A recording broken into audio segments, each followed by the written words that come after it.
Now I don't know if you can see behind me, but there's a white etching into the side of the hill. It's called the Bledlow Cross. Usually get these historical sort of etchings wherever there's a chalk underlying bedrock. Now the chalk underlying bedrock in the Chilterns was formed, and the South Downs and North Downs, by the pressure of Italy pushing into Europe. You get the Alps, but you actually get this undulating landscape coming out of that, very much like the Himalayas in India. The area I'm in now is actually called the Aylesbury Vale.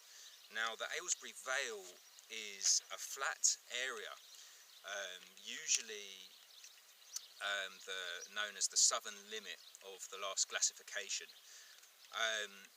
Now during that classification, the glaciers brought down a lot of igneous rock and pushed it and deposited by the Chilterns. So you usually get this chalk landscape with bits of flint, and quite an interesting underlying bedrock is the Chilterns. Now the reason that there's so much biodiversity in the Chilterns is because there's some of the most northern limits of some of the Mediterranean insects.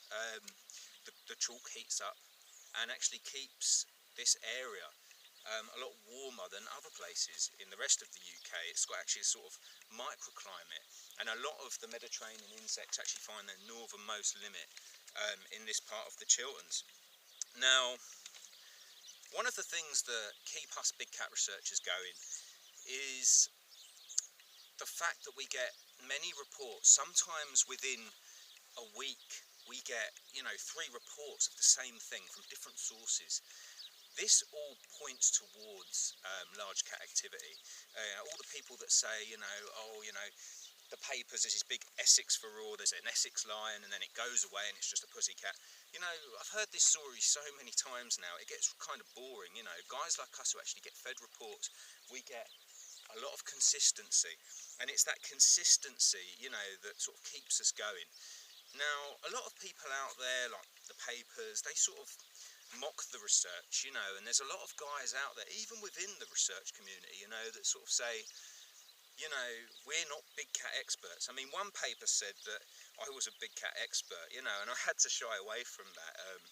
One of the things I do is I research leopards and pumas, and I just do as much research as I can, and then actually come out into the landscape and try and figure out the actual issues of that, and to actually find out if it is viable for them to live here.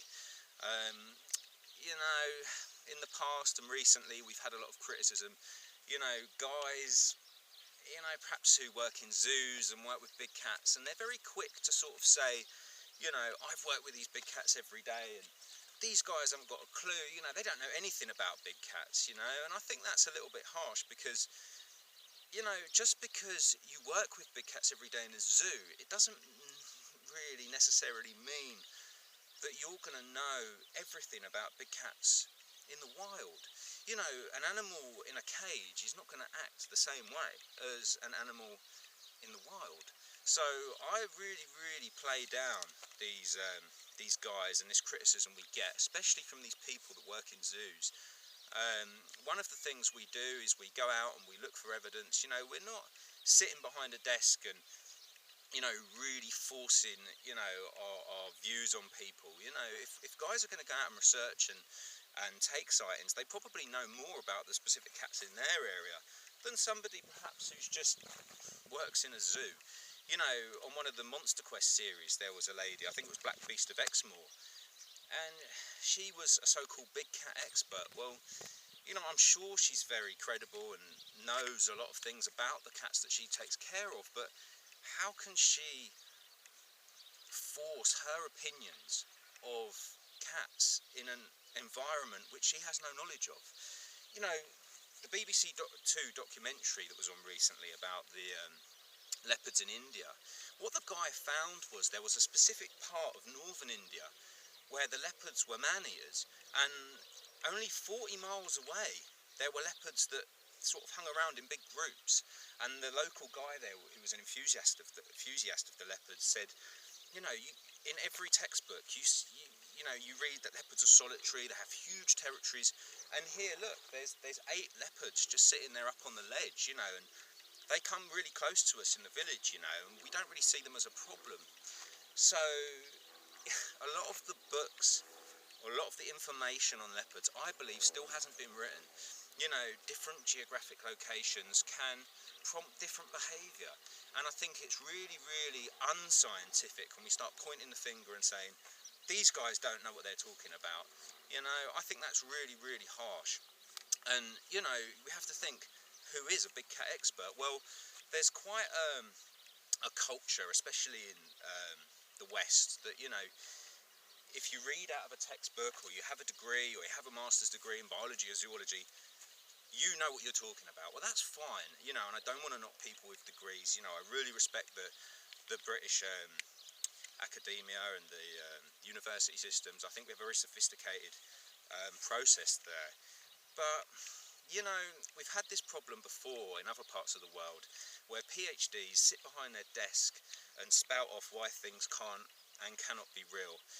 Take the giant panda, for instance. You know, when the guys from Sichuan province in China said there's a bear that lives in the hills, it eats bamboo, you know, it's black and white. All of the scientists were the first people to stand up and say, that's a load of old rubbish. You know, we have brown bears, we got black bears, but they're carnivores. You know, we don't have bears that specialise in one plant. That's ridiculous. You know, 60 years later, they eventually found and proved that the panda did exist. So, you know, I don't want to knock people with degrees and master's degrees. I have a master's degree myself. You know, I really respect that process, but I think it becomes very easy, and you see it in science again and again. We go down this narrow corridor, and it forces us into sitting there and saying no all the time. And sometimes you've got to get out there and say, well, this is possible. You know, there's nothing that makes someone's credibility go down because they investigate something. And this is why I have a real problem with people who jump on the backs of people that just have an interest and want to get into the countryside and investigate these things. One of the stands I take, I did a degree in landscape architecture and urban planning, and with a focus in ecology. I'm very, very interested in how biological systems interact with their landscape. And I think that sort of genre should come first, instead of just somebody that understands animals. Now, I'm not trying to take away anything from them people, but we've got to understand that, you know, sometimes when there's a bit of mystery attached to something, or something's not quite making sense, as it would in Africa for a leopard, or a puma in North America, you've got to look deeper at the landscape. And that's especially one of the angles I come at, especially with big cat research. You know, you've got to keep an open mind. You know, scientists or zookeepers saying that we don't know what we're talking about is fine, but sometimes, you know, that very, very analytical way of thinking clouds out a lot of the possibilities, and I think it's a very dangerous route to take. I know there's big cats in this area, and I also know that I probably will never get one on film. It's a very, very, very difficult thing to do, especially when the cats are using infrastructural routes such as railways, and perhaps using industrial facilities or MOD land or places where we can't go.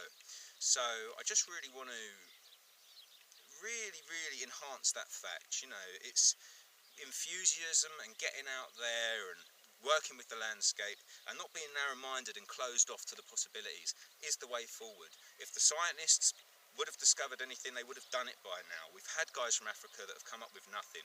So let's get off the backs of big cat researchers and get out there into the landscape and stop pointing the finger.